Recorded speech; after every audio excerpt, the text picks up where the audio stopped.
Welcome to another favourites video. It has been a couple of months since my last favourites video. I believe the last one was in November. I didn't do a December favourites, but I'm going to kind of merge the two.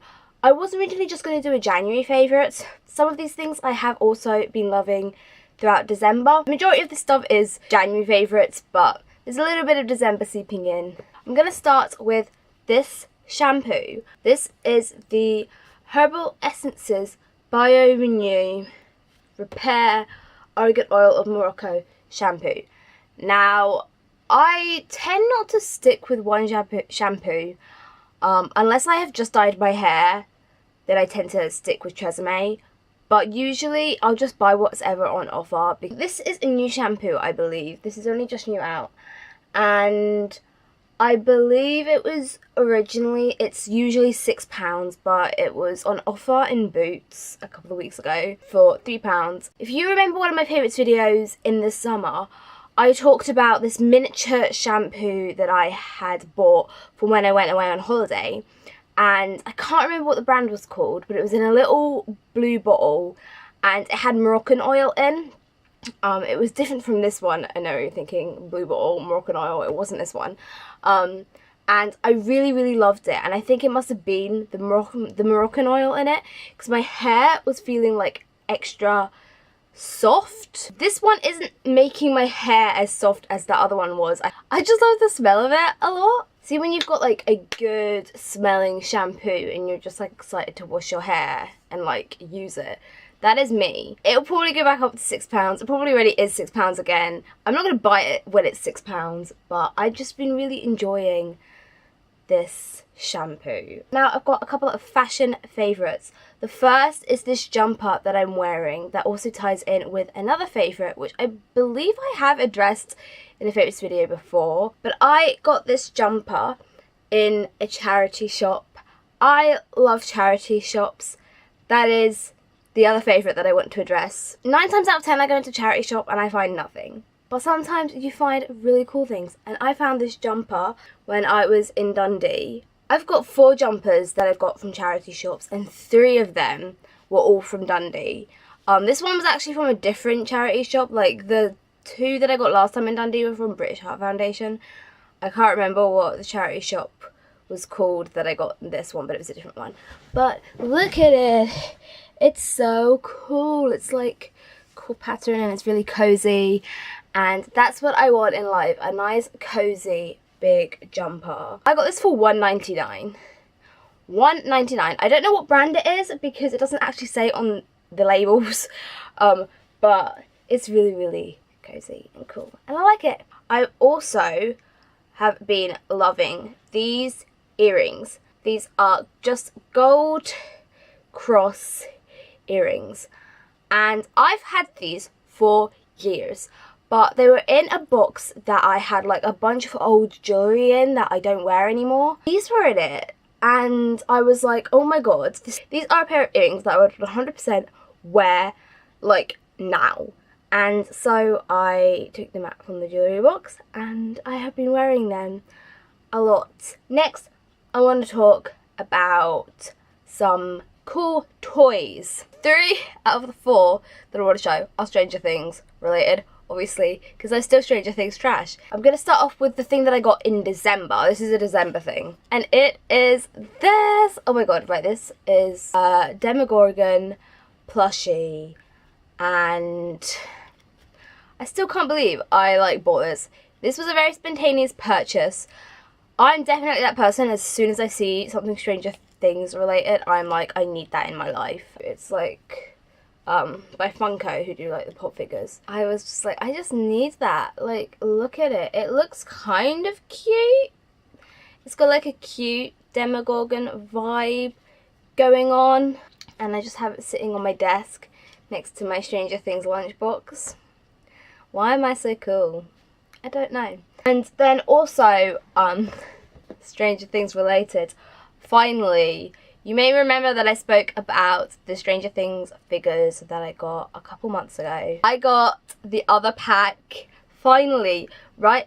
I desperately wanted this other This pack has Will, Dustin and the Demogorgon. The other pack is 11, Mike and Lucas. And I desperately wanted this other pack, and I did keep seeing it everywhere, and I was like, no, I'll just hold off, I'll just hold off.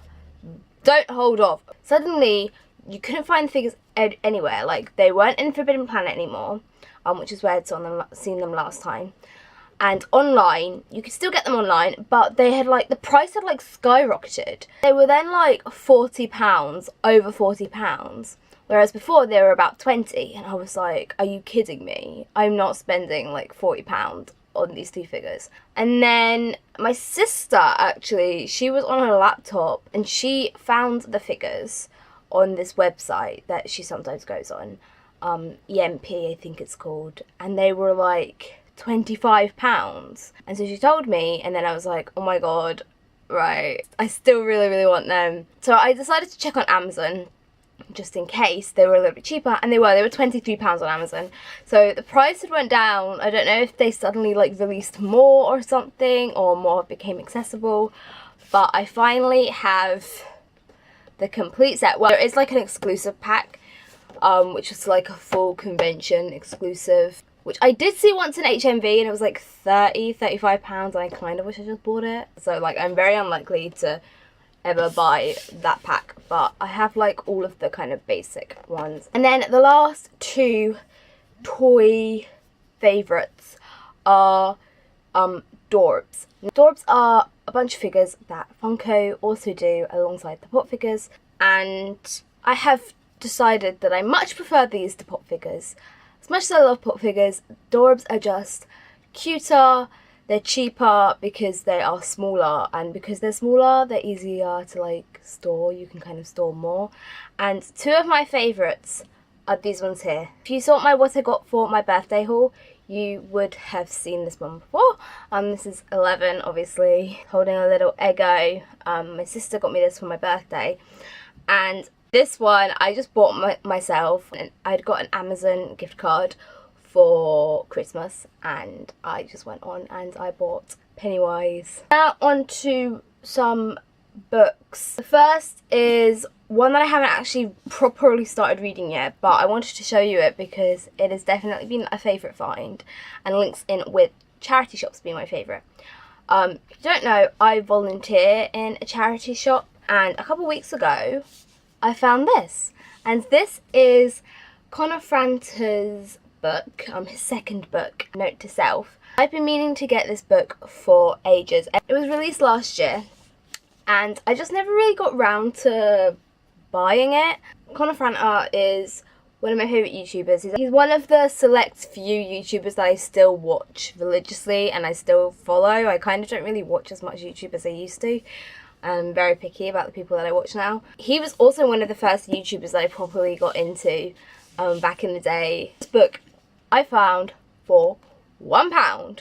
£1. Now, if it was me that was doing the pricing in the shop, I probably would have put it to £2 at least. Basically still in brand new condition, and I just love it. It's got like a bunch of poems in, and pictures and essays, and it's just a really cool book. I love this so much, and I haven't properly read through it yet because I have so many fucking books to read. This is just wonderful, and I'm so happy that I found it. Charity shops are great. And also another favourite is poetry. I started to write poetry at the beginning of the month. Basically, at the beginning of the month, I was feeling really crap. Nothing was actually wrong with me.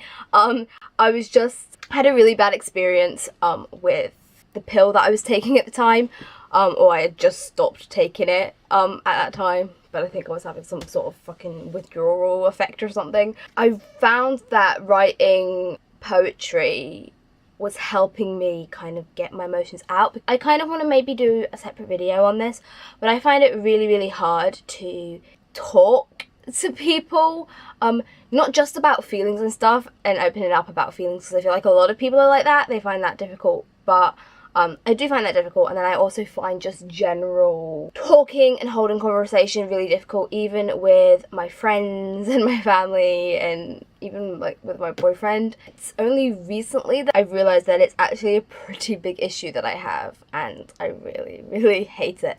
But I found that writing poetry was a way of kind of communicating both my feelings and my thoughts, and kind of just getting them out of me. So I've been writing poetry, and I have also been reading a little bit, and I've got these two books here. I haven't actually started this one yet. As I said, I have about a million things to read, but I wanted to include it anyway. So I've got this one, Milk and Honey by Rupi Kaur. I don't know if that's how you say her name. So apologies if it's not. But you've probably all heard of this book. It's like really popular. I've came to realise, like, I always thought I didn't like poetry. Like, obviously I'm an English student, a creative writing student, and I always thought I hated poetry. I don't hate poetry. I don't like poetry that I can't understand. It's like when I'm reading a book in English that is really difficult to understand because it's like centuries old. And the same with poetry. If I can't understand it, I have a very short attention span, right? You need to hold my attention like that, okay? I cannot sit and think about a sentence for 5 minutes and be like, what the fuck does that mean? I probably shouldn't be studying English, right? Because a lot of the books that we do and poems that we do are very old.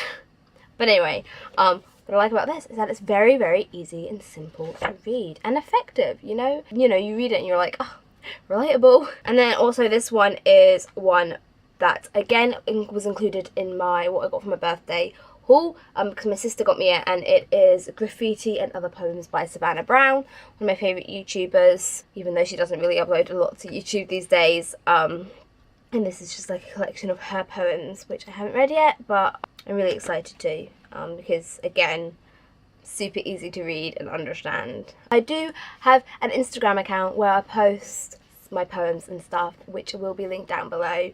That's everything that I've got to show you. I do also want to talk about some other things. Let's talk about music. I'm not going to go through my Spotify playlist this month, but what I am going to talk about is an album that came out a few days ago, and that is Entertainment by Waterparks. Waterparks released their second album, and oh my god, I've literally had it on repeat. Like, that was like the only thing I listened to for like 2 days. No joke. I had to like force myself to like pull myself away from it, because I was like, this is getting ridiculous. Waterparks have become one of my favourite bands. They're just so great, so catchy. Huge fan of their debut album, Double Dare, and so I was really excited to listen to Entertainment, and yeah, it is great. My favourite songs on it are Peach, Lobotomy and Tantrum. I also still really like Blonde. I also still really like Lucky People. Just listen to the whole album, it's really great. I went to see Paramore the 20th of January. I finally got to see Paramore. I have been a Paramore fan for about 10 years now.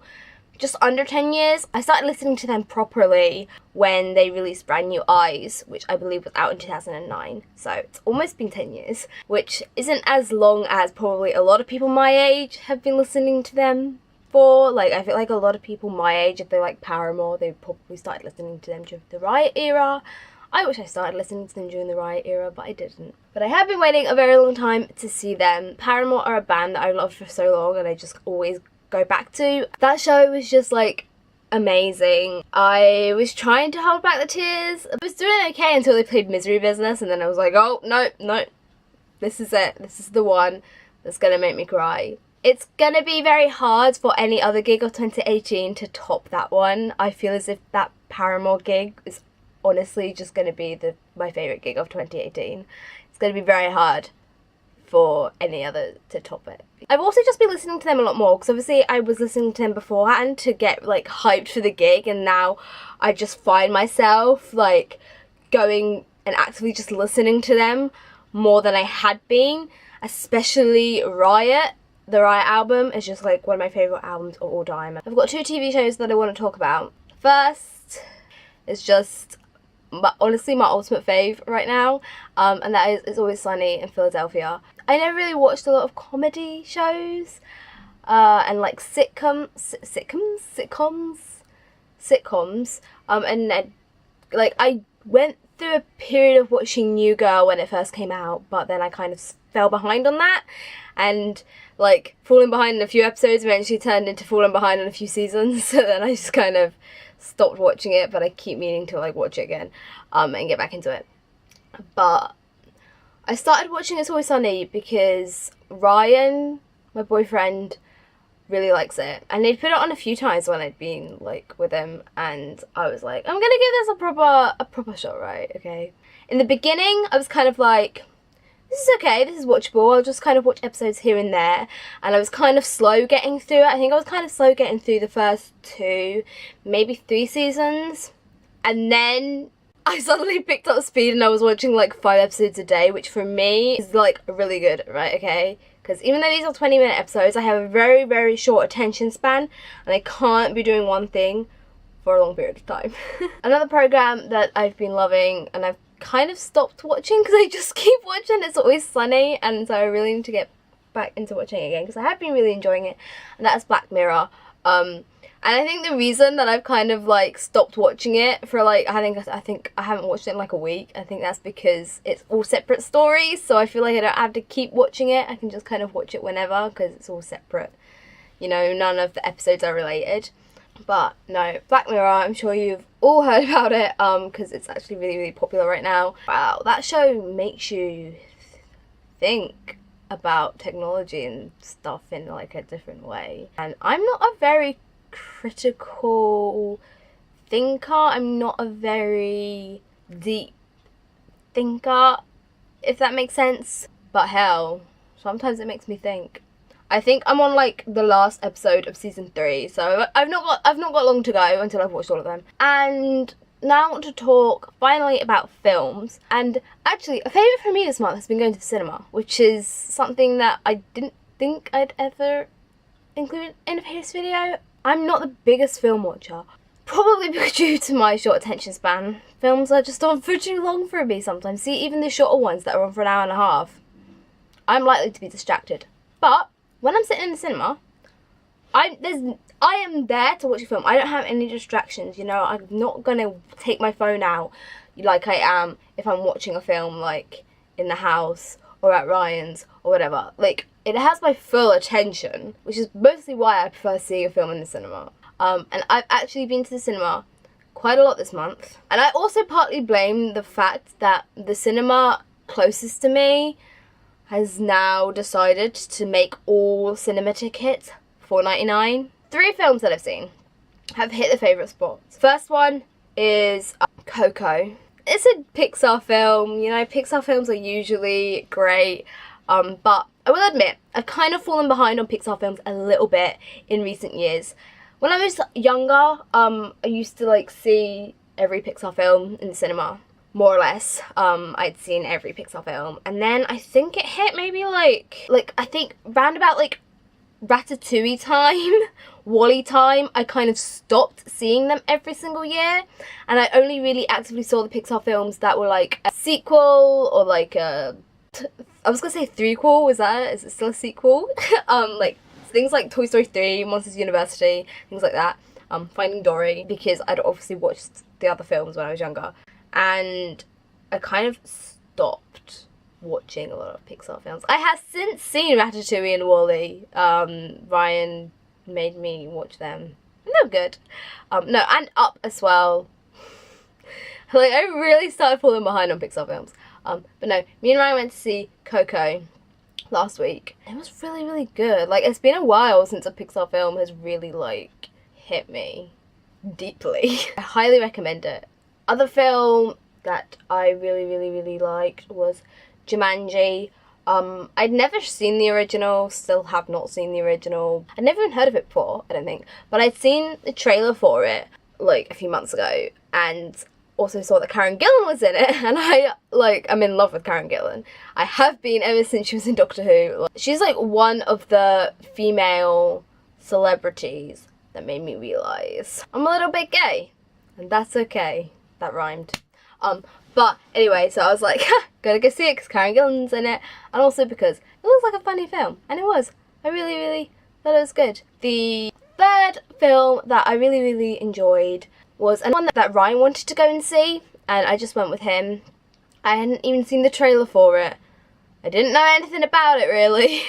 And that was 3 Billboards Outside Ebbing, Missouri. It's a film that I would never have actively went to go and see or watch of my own accord, but I really enjoyed it, and I've been really enjoying just going to see different films that I usually wouldn't. That has been my favourites. I feel like I've been filming for a long time, so this is going to be fun to edit, but I just had a lot of stuff to talk about. Thank you for watching, and I'll see you next time. Goodbye!